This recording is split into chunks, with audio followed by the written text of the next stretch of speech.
હવે વાત કરીએ અન્ય સમાચારોની। રાજ્યના હવામાનમાં પલટો આવશે। વહેલી સવારથી જ ધુમ્મસભર્યું વાતાવરણ જોવા મળ્યું છે। મહત્તમ તાપમાનમાં ઘટાડો નોંધાયો છે। વાતાવરણમાં બદલાવથી ગરમીમાંથી આંશિક રાહત મળી છે। 15 એપ્રિલથી ફરી તાપમાન વધશે। 15 થી 17 એપ્રિલ દરમિયાન હીટવેવની આગાહી કરવામાં આવી છે।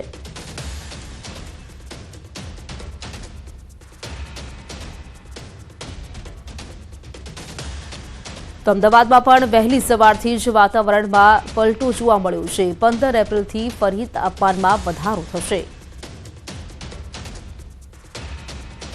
રાજ્યના વાતાવરણમાં એકાએક પલટો આવ્યો છે અને મુખ્ય કારણ છે વેસ્ટર્ન ડિસ્ટર્બન્સ અને દક્ષિણ પશ્ચિમના પવનો।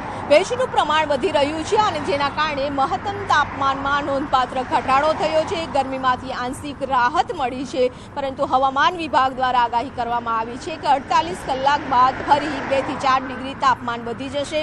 સૌરાષ્ટ્ર કચ્છમાં હીટવેવની આગાહી છે તે આપવામાં આવી છે। 15 થી 17 એપ્રિલમાં સૌરાષ્ટ્ર કચ્છમાં હીટવેવ રહેશે। ગરમ પવનો ફૂંકાશે અને જેના કારણે મહત્તમ તાપમાનમાં નોંધપાત્ર ફરી એક વખત વધારો થશે।